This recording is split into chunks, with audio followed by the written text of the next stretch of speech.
그때에 예수께서 성령에게 이끌려 마귀에게 시험을 받으러 광야로 가사 40일을 밤낮으로 금식하신 후에 죽이신지라.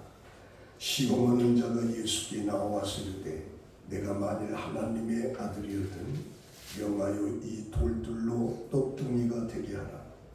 예수께서 대답하여 이르시되 기록되었으되 사람이 떡으로만 살 것이 아니요 하나님의 입으로 나오는 모든 말씀으로 살 것이라 하셨느니라 하시니, 이에 마귀가 예수를 거룩한 성으로 데려다가 성전 꼭대기에 세우고 이르되 내가 만일 하나님의 아들이었던 뛰어내리라.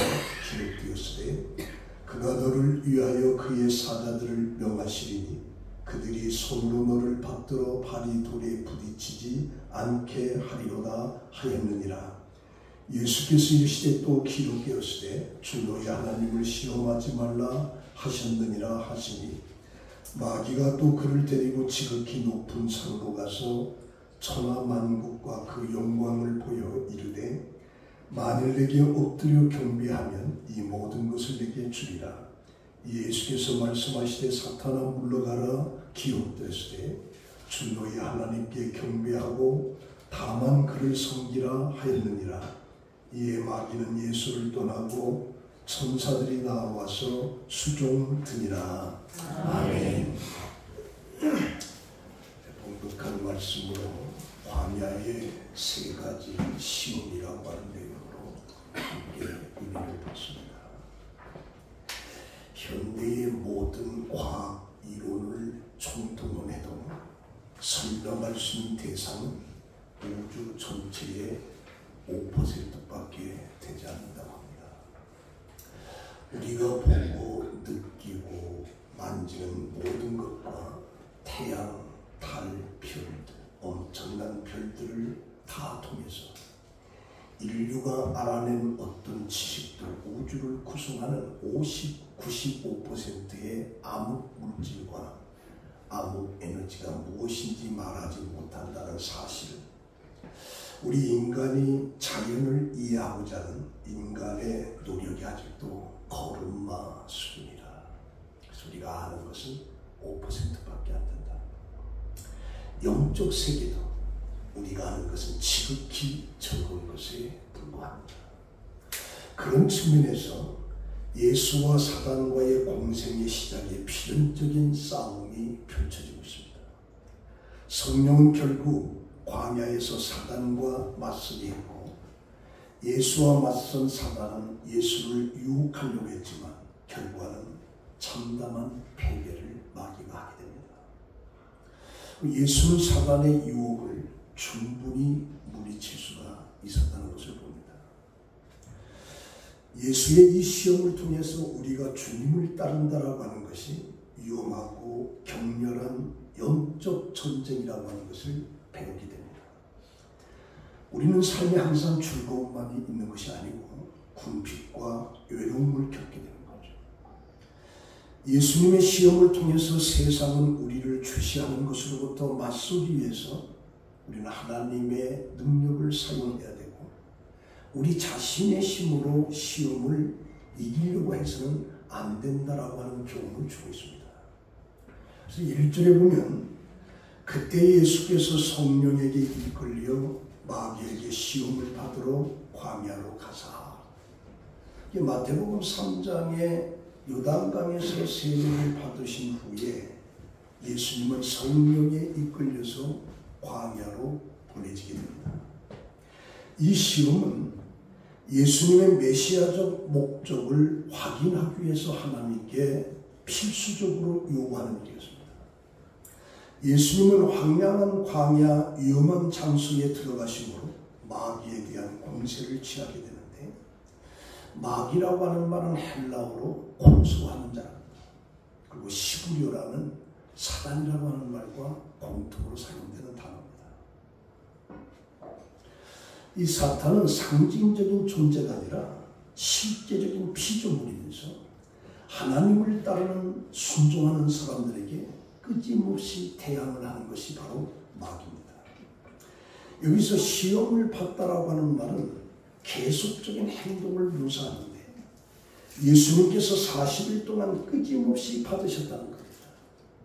이 시험한다라고 하는 건 그 사람의 선과 악이 공존하고 있다라고 하는 것을 우리가 발견하게 됩니다.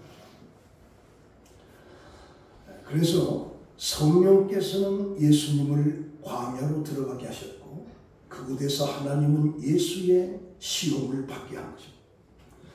그래서 예수님께서는 준비되어 있는 것을 알아보기 위한 것이 아니라 하나님께서 보냄을 받은 예수가 준비되어졌다라고 하는 것을 보여주기 위한 것입니다. 그래서 사탄은 예수께서 악을 행하도록 유혹함으로써 예수님은 사명을 방해하기 위해서 3가지 시험을 하게 되는 겁니다.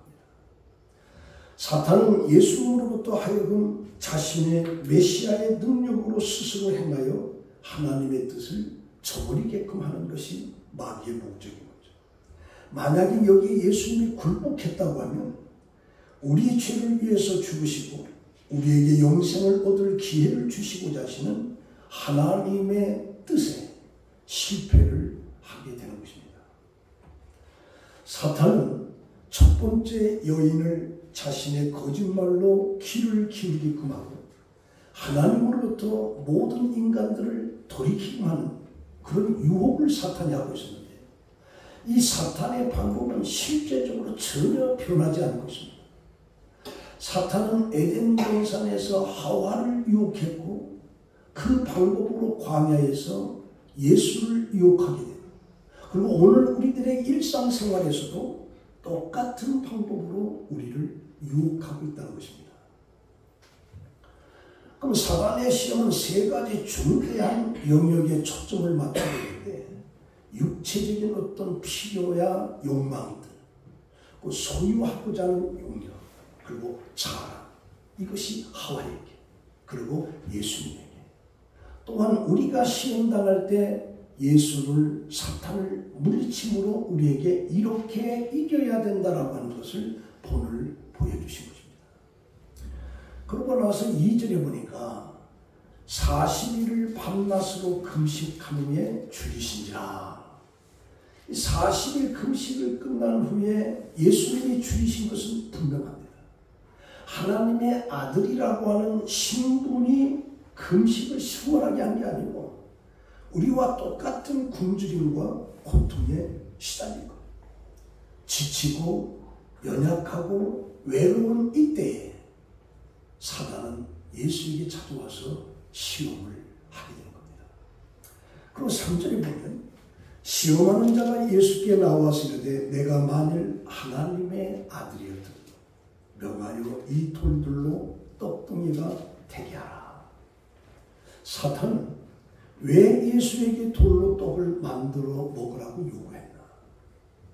이것은 예수님을 넘어뜨리기 위한 적당한 시험입니다. 사단은 가장 연약한 부분을 공격하는데 사단은 지금 예수가 강력한 초인간이 아니라 연약한 인간이라고 하는 걸 보고 있는 거죠. 목마르고 배고픔 앞에서 인간처럼 심각한 고통에 빠져있는 연약한 인간을 마귀는 예수를 쳐다본 거예요. 그래서 사탄은 예수를 철저한 연약한 인간으로 만들어버리는 거예요. 그래서 사탄은 돌로 떡을 만들어서 먹어라 요구한 거죠. 예수를 초자연적인 능력자로 인정해주는 것처럼 돌로 떡을 만들어 먹게 함으로 예수에게 떡에 매인 인간적인 연약한 자로 만들어버리는 무서운 관계가 그 속에 담겨져 있습니다. 예수가 돌로 떡을 만들어 먹는다고 하면 사탄은 승리하는 겁니다. 예수가 돌로 떡을 만들어 굶주림을 해결하면 모든 인간처럼 굶주림 앞에 어쩔 수 없는 생명의 떡을 먹을 수밖에 없는, 의존할 수밖에 없는 인간으로 전락이 되는 거예요. 그리고 더 나아가서는 이 굶주림을 해결하기 위해서 모든 방법을 정당화시키면서 떡을 구하는 인간처럼 오늘의 인간의 모습으로 자들이 처절하게 떨어지고 마는 거죠. 이것이 바로 사탄이 예수에 대한 무서운 관계입니다. 사탄은 예수를 연약한 인간으로 전락시킨 거죠. 전능자 하나님의 아들이라고 하면 굶주릴 필요가 뭐가 있는가? 마음만 먹으면 이 돌들로 떡을 만들어 먹을 수가 있다. 사탄은 예수가 하나님의 아들이라고 하는 걸 알고 있어요. 이 돌들로 떡을 만들어 먹을 수 있다는 능력의 예수라고 하는 것을 사탄은 알고 있는 거죠. 그 대신 예수님의 잘못된 방법으로 그분의 능력을 사용하기를 원합니다. 하나님이 주신 사명을 완수하기 위해서가 아니라 자신의 필요를 채우기 위해서 자기 자신의 지위를 이용해서 그 배고픔을 떡으로 만들어가 먹게끔 하는 마귀의 강요한 뜻이 그것입니다. 그럼 예수님께서 떡 5개로 5,000명을 먹인 사건인데 그럼 이건 어떻게 된 거냐? 그 자기의 아픔과 자기의 굶주림을 해결하기 위한 것이 아니라 굶주림 속에 있는 그들을 해결하기 위해서 떡을 만든 거예요. 그래서 예수님께서는 그 마귀의 계교를 들여다보고 신명기 8장 3절의 말씀을 인용하고 있습니다. 내 하나님 여호와께서 이 40년 동안에 내게 광야길을 걷게 하신 것을 기억하라. 이는 너를 낮추시고 너를 시험하사 내 마음이 어떠한지 그 명령을 지키는지 지키지 않는지 알려 하시니라. 너를 낮추시며 너를 줄이게 하시며 또 너도 알지 못하며 내 조상들도 알지 못하던 만나를 내게 먹이신 것이 사람이 떡으로만 사는 것이 아니요 여호와의 입에서 나오는 모든 말씀으로 사는 줄을 내게 알게 하려 하심이라라고 하는 이 말씀을 인용해서 예수님께서 사람을 물리치신 겁니다. 예수님께서는 아버지의 뜻과 계획을 성취하기 위해서 이 세상에 오신 거예요.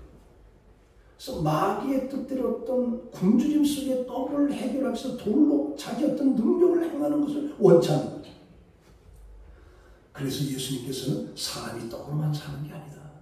하나님이 위해서 나오는 말씀으로 사는 것이라 그렇게 말씀하고 있습니다. 두 번째는 5절 6절에 마귀가 예수를 거룩한 성으로 데려가다가 성전 꼭대기에 세우고 내가 만일 하나님의 아들이었든 여기서 내가 만일 하나님의 아들이었든 뛰어내리라. 하나님의 아들이면 뛰어내리라. 그러면 천사가 네가 돌에 부딪히기 전에 천사가 너를 안아줄 것이다. 그렇게 되면 과연 하나님의 아들이라 인정할 것이 아니냐. 그러다 예수님께서는 너희 하나님을 시험하지 마라. 그것을 물리치는 것이에요. 예수님께서 성전에 뛰어내릴 수 있습니다. 그러면 하나님께서 천사를 보내어 안전하게 하실 수도 있습니다. 그렇게 되면 하나님의 능력을 시험하는 터무니없는 일이 되는 거예요. 하나님은 자기를 틀림없이 보호하실 것을 알고 있습니다. 그런데 예수님께서는 자신의 행동이 아버지의 뜻을 완수하는 데 초점을 맞추고 있는 거예요. 그래서 성전이라고 하는 것은 하나님 앞에 예배를 드리는 것이지 자기가 뛰어내려서 어떤 능력 속에 천사가 예수를 보호하는 그런 것이 아니다라고 하는 것을 여기서 강조를 하죠. 그리고 세 번째 8절에 가서는 지극히 높은 산으로 가서 천하만국의 그 영광을 다 보여줍니다. 그러면서 뭐라고 하냐? 만일 내게 경배하면 이 모든 것을 다 내게 주겠다. 사탄은 예수에게 무엇을 기다리냐? 내가 지금 이거 줄 수 있다. 세상의 모든 걸 다 줄 수 있다. 그리고 예수님께서는 세상을 구하기 위해서 이 세상에 온 것이 아니냐? 그리고 십자가의 고통과 죽음 그거 피하고 나한테 한번 엎드려서 경배만 하면 이 모든 것을 다 주겠다라. 약속의 통치권을 주겠다는 것을 의미하는 거죠. 그래서 사탄은 십자가의 고통이 없는 그런 지옥길을 제안을 하는 겁니다. 예수님의 고통과 죽음이 하나님의 계획이 일부분이라고 하는 것을 무시하게끔 만들어요. 사탄은 예수로 하여금 하나님의 계획 성취가 아니라 세상적인 능력에 초점을 맞추면서 예수님의 시각을 왜곡시키고 있는 겁니다. 그런데 예수님께서는 다시 한번 그 사탄에게 뭐라고 하냐? 물러가라 사탄아. 오직 주 너희 하나님만 경배하고 그를 섬기라. 그리고 사탄을 내쫓게 된 거죠. 마귀는 세상을 주겠다고 제안했지만 예수님께서는 거절을 합니다. 사탄은 물러가게 되고 그리고 천사가 와서 예수를 수종들었다. 그게 11절에 나타나고 있습니다. 그러면 이 본문 속에서 저는 세 가지를 생각해 보자 합니다. 첫 번째는 뭐냐? 예수님과 사탄의 시험 속에 타협이 없었다. 이 타협이 떡을 먹어라. 네가 얼마나 배고프냐? 이 돈들로도 너는 떡을 만들어 먹을 수 있지 않느냐? 먹어라. 타협을 하는 거죠. 뛰어내리라. 얼마든지 하나님이 뛰어내리는 너를 보호해 주실 것이다. 뛰어내리라는 거죠. 그리고 천하만국을 보여주면서 절을 하면, 한 번만 절을 하면 이 모든 것을 다 주겠다. 한 번이야. 타협입니다. 세상 타협을 잘하는 사람을 융통성 있고 리더십이 있고 출세한다고 얘기합니다. 그래서 마태복음 26장에 보면 가룟유다라고 하는 예수님의 12제자 중에 하나가 대제사장들에게 가서 말하기를 내가 예수를 너에게 넘겨주니 나에게 돈을 얼마 주겠느냐? 은 30을 달아줘. 그때부터 예수를 넘겨줄 기회를 찾고 있는 게 가룟. 이게 세상과의 타협입니다. 제가 오늘 잠깐 좀 재미있는 거 한번 좀 보여주고 싶은데요. 여기 파란 선이죠? 이 파란 선이 A, B, C에 어느 게 가깝습니까? 어떤 게 똑같아요? 네? C죠? 네. 이 파란 선이 C와 B가 같아요. 자, 이걸 놓고서 실험을 했는데 8명의 대학생을 불러놓고 이 파란색의 크기가 C가 분명한데 그 8명 중에 7명이 A가 같다는 거예요. A가. 여러분들은 A가 같아요? 어디가 같아요? C가 같아요. 그때 문제는 첫 번째에서 7번째까지가 전부 다 A하고 이 파란색 B가 같다는 거예요. 그 마지막 8번째는 아무리 눈뜨려 쳐다봐도 그건 C하고 같은 거예요. C하고. 근데 이 사람 마음속에 뭐냐? 남들이 쳐다보는 걸 내가 지금 쳐다보지 못하고 있는가? 아니면 이 사람들이 다 틀렸다는 것인가? 스스로 당신을 지각을 의심하시잖아요. 그럼 내 생각이 옳다고 하면 나머지 7명은 다 틀렸다는 것인가요? 어째서 저들은 그 A가 더 같다고 얘기하는가? 내 줏대를 지키는 게 옳을까? 아니면 내 눈으로 보는 증거를 무시하고 다른 사람처럼 의견을 나도 따라서 A가 같다라고 얘기할 것인가? 근데 사실 그 7명은 미리 지시를 받은 거예요. 이 파란색이 A와 같다라고 하는 걸 주장해라. 이 8번째 사람 전혀 모르는 거예요. 이게 한 명에서 7번째까지가 이 A하고 이게 같다라고 강조하니까 마지막 사람은 자기 눈으로 보면 틀림없이 C인데 A라고 얘기하는 거예요. 그런데 7명의 지시를 받아서 A가 같다라고 하는 그 주장에 마지막 8번째는 진실을 쳐다보고도 거기에 혼돈을 가져오는 거예요. 혼돈을.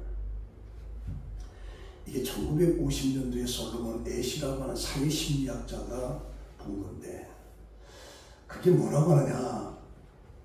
이걸 보면서 일부는 그러고 나서 123명을 다시 했는데 그 중에 일부는 진실대로 얘기한 사람. 근데 37%가 그 집단 속에 파묻혀서 자기는 분명히 C인데 A가 같다라고 하는 것에 선택을 한 거예요. 타협을 한 거예요. 그래서 애시의 번스가 이런 말을 합니다. 우리 인류는 지구상의 모든 생물 중 가장 사회적인 동물이다. 우리는 외톨이가 되는 것을 피하기 위해서라도 자기 눈으로 볼 수 있는 증거마저 믿지 않을 정도로 사회적인 동물이다. 이게 진실이 아닌데도 무리들이 그렇게 한다고 외톨이가 되기 싫어서 그쪽으로 가는 경향이 있다. 가는 경향. 그래서 그 7명의 거짓이라고 하는 것을 이 사람은 자기 자신을 의식하면서 그쪽에다 그래 봤다. A다. 그렇게 이야기를 한다는 거죠. 심지어 스스로 원치 않더라도 자신을 다른 이들과 비교하면서 그들처럼 행동하는 생물학적 프로그램이 되었다라고 이야기하고, 그래서 우리는 집단 착각에 극히 취약한 이유 중에 하나인 것이죠. 다수의 항복한 이들 중에 일부는 본인들의 눈에 보이는 것을 믿지 않고 대신 큰 집단이 이야기하는 것을 철석같이 믿어버립니다. 타이완, 진실을 내며 타이완. 이게 출애굽기 32장의 사건이 나타납니다. 모세가 시내산에 올라가서 내려오는 것이 더딤을 보고 이스라엘 민족들 중에 많은 사람들이 분노가 일어납니다. 그러면서 뭐라고 하냐, 아론을 찾아와서 이제 우리를 이끌었던 모세가 어디 가는지 모르겠다. 산에서 내려오지도 않는다. 그러니 우리를 이끌어갈 신을 만들라. 애굽으로 우리 돌아가자. 그때 아론이 뭐라고 하냐, 그럼 여인들의 금붙이를 가져와라. 금붙이를 가져오니까 그것을 금송아지 만듭니다. 금송아지를 만들어 놓고 그 금송아지에게 뛰놀며 찬양하며 경배를 드리는 거죠. 그때 예수님께서, 하나님께서 모세에게 너는 빨리 내려가. 애굽 땅에서 인도하여는 내 백성이 부패했다. 내가 말한 명령에서 속히 떠났다. 모세가 내려오니까 난리가 나는 거예요. 금송아지를 만들었고 이 금송아지가 하나님이라는 겁니다. 그러니까 아론은 이게 아닌 걸 분명히 하는데도 모세가 터지 내려오고 백성들이 날고 뛰니까, 죽일 듯이 날고 뛰니까 타협을 하는 거죠. 그래서 금송아지를 만들어. 그때 모세가 대모하면서 누구든지 여호와의 편에 있는 자는 대개로 나와라. 그런데 네 사람들이 나오는 거죠. 그 네 사람들이 칼을 잡아서 그날에 3,000명을 죽입니다. 3,000명을 죽입니다. 신약 속의 빌라도도 마찬가지입니다. 예수를 신문할 때 예수가 죄가 전혀 없다라고 하는 것을 알고 있음에도 불구하고 군중들이 뛰어와서 십자가에 못 박아 죽이라고 하니까 타협을 합니다. 나는 죄가 없다. 니들 마음대로. 그래서 예수를 십자가에 못 박아 주는 거죠. AD 156년에 그 요한계시록 2장의 서문학교회가 있습니다. 그 서문학교의 감독 폴리감이 있어요. 그 폴리감은 예수를 섬기는데 그 예수를 섬기는 그를 갖다 핍박하면서 너는 예수를 욕하고 그러고서 살아라. 그런 너를 살려주겠다. 그러니까 예수를 욕하고 생명을 구하라. 생명을 구하라. 그 친구들도 그렇게 고민을 한 번만 예수를 욕해라. 그때 그 폴리감은 뭐라고? 나는 86년간 주님을 섬겼다. 그분은 한 번도 제게 나쁜 일을 하지 않았다. 그런데 내가 어떻게 그를 구원하신 그 왕을 욕할 수가 있느냐. 그리고 시장바닥에서 화염으로 죽습니다. 불태워서 죽입니다. 타협을 하지 않은 거죠. 타협을. 그래서 요한계시록 2장 10절에 보면 내가 죽도록 충성하라. 그리하면 내가 생명의 면류관을 주리라. 그래서 신앙은 절기를 지킨다. 내 안위를 위해서 타협하는 것. 이것은 참된 믿음이 아니고 하나님이 기뻐하는 게 아니에요. 그래서 우리는 타협자. 그래서 예수의 굶주림 속에 마귀는 타협을 제시합니다. 한 번만 엎드리면 십자가에 죽어도 안 돼. 십자가에 안 죽어도 돼. 고통 안 받아도 돼. 이 세상 다 네 것이 되니까. 사탄은 타협을 하지 않습니다. 그래서 신앙은 타협하는 게 아니에요. 타협하는 게 아니에요. 두 번째는 하나님이면서도 사탄의 유혹을 받았어요. 하나님인데도 사탄의 유혹을 받았어요. 그렇다면 우리는 당연히 시험을 받는 건 당연한 거죠. 그래서 우리의 본능에 나름대로 어떤 명분, 타당성, 이유를 만들어서 우리는 합리화를 시키는데 아주 발달되어 있습니다. 잠언 2장에 보면 21장에 보면 사람의 행위가 자기 보기에는 모두 정직하여도 여호와는 심령을 감찰하시니 사람은 스스로 판단하기에 바르게 보여도 심장과 폐부를 보시는 하나님 앞에 서면 의로운 사람이 하나도 없어요. 그런데도 사람들은 땅에서 자기가 의로운 척 살고 깨끗한 척 거룩한 척 살아가는 거죠. 왜 그런가? 두 가지 이유가 있습니다. 우리 인간들은 언제나 타인에게는 가혹할 정도로 엄격하면서도 자신에 대해서는 더할 나위 없이 관대한 경향이 있습니다. 심리학에서 이것을 합리화라고 부릅니다. 합리화. 그렇게 함으로 죄의식으로 인해 자아가 상처받는 것을 피할 수 있기 때문입니다. 그래서 사람들은 실수하면 어쩔 수 없었다. 그럴 수밖에 없었다라고 하는 이유를 들어서 합리화시키는 거죠. 그리고 자신의 실수는 하등의 문제가 되지 않는다라고 자신을 위로하게 되는 겁니다. 또 하나는 스스로 평가할 때 어떤 객관적인 표준이 아니라 자기 스스로 세운 기준에 대해서 평가하기 때문에 세상의 기준이 아니라 우물 안의 개구리식이라는 거죠. 이건 너무나 어리석고 유치한 거예요. 자기 생각만 옳다는 거죠. 예를 들면 한 어촌에서 그 마을 조그마한 냇가에서 수영을 잘하는 그 동네 청년이 있어요. 그 동네 사람들은 그 사람을 수영을 제일 잘한다고 생각합니다. 그러나 올림픽에 나가는 선수들과 비교하면 폼 자체가 달라요. 근데도 그걸 모르고 자기 마음에서 자기는 수영을 제일 한다라고 하는 이 우물 안의 착각 속에서 살아요. 그래서 모든 걸 합리화시켜. 내가 다 한다. 우리 사울이 하나님의 명령에 따라서 아말렉과 싸움을 하면서 하나도 살리지 말라고. 가축까지도 다 죽이라고 했어요. 근데 사울은 그 하나님의 말씀을 불순종합니다.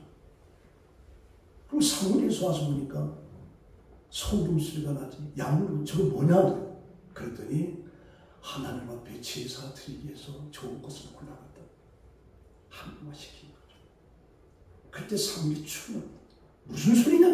그때 솔직하게 사람들이 두려워서 전쟁의 수확물은 그들이 갔는데 이걸 다 죽이라고 했으니 그들이 무서워서 사울이 꼼짝 못하고 살찌고 좋은 걸 다 살려준 거예요. 그리고 합리화시켜서 하나님 앞에 제사를 드리기 위해서 그렇게 한 것이라고 이야기합니다. 요나도 마찬가지입니다. 하나님께서는 니느웨 성에 가서 외쳐라. 니느웨 가서 외쳐라. 하나님의 심판이 임한다. 근데 요나는 그 하나님의 말씀에 불순종해요. 그리고 다시스로 반대 방향으로 도망가요. 왜 그런 거냐? 내가 그 니느웨에서 큰 성에 가서 이 성이 멸망한다고 했지만 그들이 나를 죽일 것이다. 그리고 니느웨는 너무 큰 성이기 때문에 악한 성이기 때문에 이 성은 멸망당하는 게 더 좋다라고 합리화시키면서 거짓을 한 거예요. 그래서 우리는 합리화를 통해서 자신의 행동을 정당화시키는 어리석음이 있습니다. 하나님 앞에 나의 욕구와 목적을 합리화시키는 그런 악함이 우리에게 있는 거예요. 그리고 마지막 세 번째는 예수님께서 말씀으로 물리쳤다. 예수님께서 인용한 성경의 공통점은 전부 다 하나님을 언급하고 있습니다. 예수는 하나님 말씀 가운데 모두 하나님이라고 하는 단어를 가지고 있는데 사람이 떡으로만 사는 것이 아니요 하나님의 입으로 나오는 말씀으로 사는 것이야. 두 번째는 주 너희 하나님을 시험하지 말라. 세 번째는 너희 하나님만 경배하라. 하나님이라고 하는 것으로 모든 시험을 다 물리치고 있습니다. 그래서 예수께서는 하나님의 아들임을 증명하는 것을 능력을 행하는 것이 아니라 하나님의 말씀을 하는 것이고 하나님의 영광을 돌리는 데서부터 그를 나타내는 거예요. 예수님이 십자가에 달리실 때도 동일한 태도를 취하셨습니다. 십자가 밑에서 조롱하는 사람들이 내가 만약 하나님의 아들이면 그 십자가에서 내려오라. 그럼 우리가 믿겠노라. 그 조롱하는 사람들 앞에 예수는 한마디도 대답하지 않습니다. 그 대신 예수님 오직 하나님만을 부르는 거죠. 이게 마태복음 27장에 보면 나의 하나님 나의 하나님 어찌하여 나를 버리셨나이까. 하나님의 이름을 부르는 거예요. 예수님을 조롱을 받아도 시험을 당할 때도 오직 하나님의 말씀, 하나님을 말하는 것으로 이 시험을 다 이기고 있다는 얘기죠. 예수 그리스도는 바로 이것이 능력이라고 하는 걸 아는 거예요. 이 세상의 모든 유혹은, 모든 시험은 하나님의 말씀으로 이기는 거예요. 내 능력으로 이기는 게 아니고, 내 처세술로 이기는 것이 아니고, 내 상식으로 이기는 하나님의 말씀으로 이기는 거예요. 그렇지 않으면 이길 수가 없어요. 그래서 하나님이 나와 함께 하시느니라 라고 하는 이 말씀을 믿음으로, 이 말씀으로 우리는 세상을 이기는 거예요. 세상을. 자, 이 말씀까지 결론됩니다. 요즘 힐빌리의 노래라고 하는 거죠. 미국의 한 청년, 그는 가난한 대물림을 벗어나기 위해서 해병대에 들어가서 이라크 파병을 갑니다. 그렇게 악착같이 모은 돈으로 주립대를 다니고 예일 로스쿨에 들어가게 됩니다. 이게 바로 J.D. 벤스라고 하는 그 회고록을 영화한 것이 바로 힐빌리의 노래입니다. 영화에서 이 벤스는 또 한 번의 피탈길에 서는데 유명 녹폼 인터면접을 앞둔 상황에서 어머니가 약물 중독으로 입원한 겁니다. 그럼 병원에서 퇴원 조치된 어머니를 요양시설에 입소시키러 가지만 시설 쪽에서 곤란하다는 반응을 보인 겁니다. 그때 벤슨은 담당자를 설득하면서 이렇게 말합니다. 엄마도 누군가 믿어주는 한 사람만 있어도 달라졌을 것입니다. 벤스에게는 믿어주는 한 사람이 있었어요. 그건 할머니입니다. 할머니는 약물의 늪에 빠져 허우적거리는 딸에게서 손자를 떼어내서 직접 양육을 하는 거죠. 성장 환경을 벗어나긴 어려운 것일까? 벤스가 친구들과 어울리면서 탈선을 하기 시작합니다. 그때 할머니는 경고합니다. 기회는 중요한 거야. 노력하지 않으면 기회는 오지 않아. 그래도 정신을 못 차리던 벤스가 변화가 일어나는 것입니다. 할머니가 이 벤스에게 전자 계산기를 사주느라고 펜을 굽는다. 굽는다. 이 사실을 알게 돼요. 나에게 전자 계산기를 사주기 위해서 밥을 굽는다라고 하는 걸 이 벤스가 알게 된 겁니다. 그때부터 그는 집안의 쓰레기를 버리고 아르바이트를 하고 늦은 밤에 책을 펴들고 오직 할머니를 기쁘게 해주기 위해서 할머니를 위해서. 우리 이생망이라고 하는 젊은이들이 이 세상은 망했다. 이번 생은 내가 망했다. 이런 이생망이라고 하는데 이 시대 속에 살고 있으면서도 지금 또 많은 것들이 달라질 수 있는데 그 소망이 보이지 않는 세상에 누군가는 믿어주는 한 사람이 있다라고 하는 이 사실을 우리가 보여주면 그 사람은 변하지 않고 세울 수가 있다.